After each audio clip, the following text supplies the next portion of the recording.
Hello and welcome back to On The Shelf. So I don't normally put out manga review videos on the channel, but if you look back to one of my earliest videos, I actually spoke about the best short manga, and I recently read one of the best short manga that I actually own, and I was really excited to talk about it, so I just had to record a video. So you probably know from the title, that series is The Golden Sheep by Kaori Ozaki. The Golden Sheep is currently released by Vertical. They're in these really nice matte volumes. They've got really colourful covers and they just look fantastic on the shelf, and of course there's only 3 of them in total, so they're really great if you're looking for a series that isn't going to break the bank but is also going to have a lot to offer story-wise. So this is a series that is from the creator of The God's Lie, which was also featured on the best short manga video that I put out way back.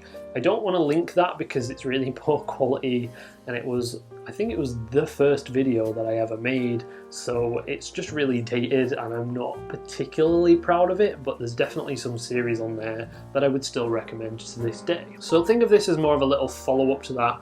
I just want to add The Golden Sheep to that bracket and really give you my thoughts on the series and why I think you should be checking it out. So it's a little bit of a slice of life teen drama, which is something that I don't normally read, but it's a seinen, so there's a little bit of more adult content in there as well, and it deals with a little bit more adult themes, as does The God's Lie. It centres around 4 school children who grew up together and they were all best friends, and then one of them, Sugu, moves away and she later comes back when they're all in high school, and it's about how the kind of dynamic of friendship has actually changed and been affected by her departure. So of course they used to all be great friends, but now in present day when they're all in high school, one of the young boys actually bullies the other one. One of the young girls has become really popular, but she feels that she's quite fake in her attitude towards other students and things like that. And then you've got this young girl, Sugu, who when she comes back, nothing has really changed for her.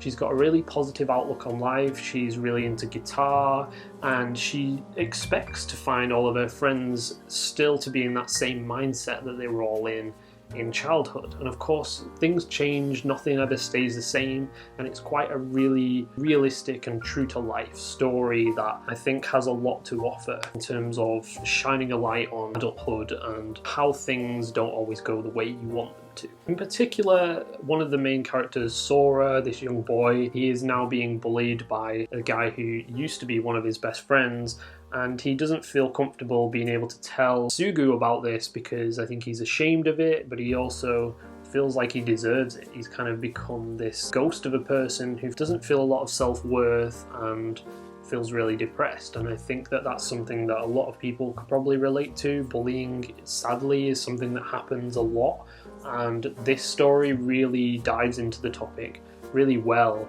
both from the victim's aspect but also from the motivations of the bully, I suppose. Without spoiling too much, because of that, Sugu and Sora decide to run away together. They decide to run to a new city and kind of change their lives and make things the way they want them to be. And the vibe that I got from this story is it was a tale about young individuals trying to hold on to their childhood. So the whole story kind of has this huge arc where they travel to a new city, they start working in a croquette shop and they sell them with this weird kind of eccentric old man. There was a lot of really fun comedy in this series that I really enjoyed, but I think where it really shines is just that it gives all of the characters a really fair go at explaining their motives and their opinions. Sugu is just a really kind of happy-go-lucky person in the beginning. She sees everything as a positive, and then when things don't work out that way, she has a bit of a shock and she comes to terms with that in her own way. And then Sora is a really kind of depressed young boy, and it's all about him trying to take control of the things that he couldn't previously and sort of get a bit of a backbone and start to stand up for himself. We've also got Yushin, who's the bully of the story, I guess, and he has sort of lived his life picking on Sora to sort of make himself feel better, I guess, and when that gets taken away, he doesn't really know where he fits in it all as well, and his storyline was really very interesting and something that I've not particularly seen in manga before. And then you have Asari, who always felt like she was second best. She felt like she didn't really fit into the group as kids. Everyone was sort of in love with Sugu, I suppose. For that reason, her interest in Yushin as her kind of, love interest in the story got a bit overlooked, and she felt like she didn't fit in that group. So she does some pretty horrible things as well. It's understandable as to why that happens because of the character dynamic and how that changes when Sugu comes back into the story. This to me is such a great manga, and it's a really firm recommendation purely because of how much it packs into the story in 3 short volumes. Like, I've read manga that has given me similar vibes to this before, but they're perhaps a little bit longer, and I've read manga like this that feel a little bit half-baked and they don't have enough time to flesh out the characters. But I would honestly say that after the first volume of The Golden Sheep, I completely understood all of the characters and where they fit into this story, and a lot of the stuff in the story I didn't really expect. I kind of went in completely blind and I thought it would be a little bit of fun. I definitely didn't expect some of the serious topics that this series deals with,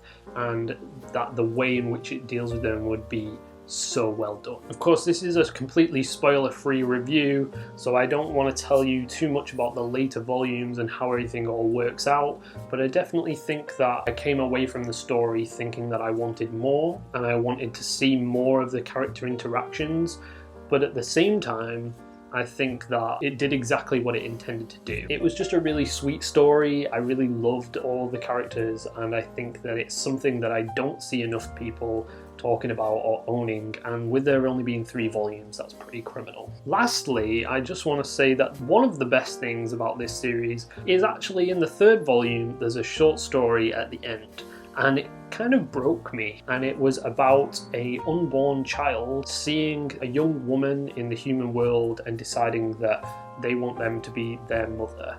And God essentially says to this ghost, if you like, "Are you sure? She's a single mother, I'm not sure that that's the best fit for you." And the ghost child says, "No, I love her, I want her to be my mother." And it then follows the life of that child all the way through to death, and it is so heartbreaking and it's so well done for such a short story. I don't think I've read anything quite as impactful in such a long time, and it's worth checking out. The Golden Sheep in itself is fantastic and really, really well done, but that final footnote on the end of the series, just when I thought it was finished and it couldn't sort of offer anything else, really kind of broke my heart, and it made me think, wow, I'm so glad I read that. And because it's so short, I honestly can't believe how much it affected me. I was thinking about it so much afterwards, so if anyone's read that, I'd be really interested to know your thoughts as well, so let me know down below in the comments. So if you enjoyed this, then please check out some of my other manga reviews. I have quite a few.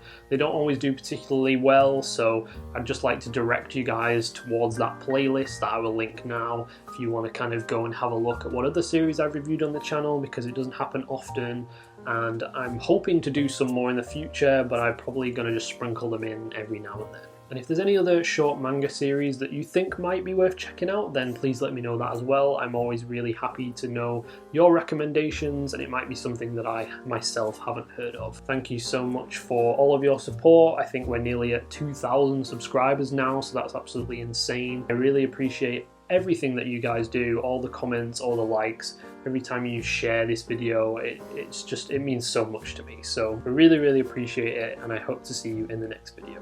Peace.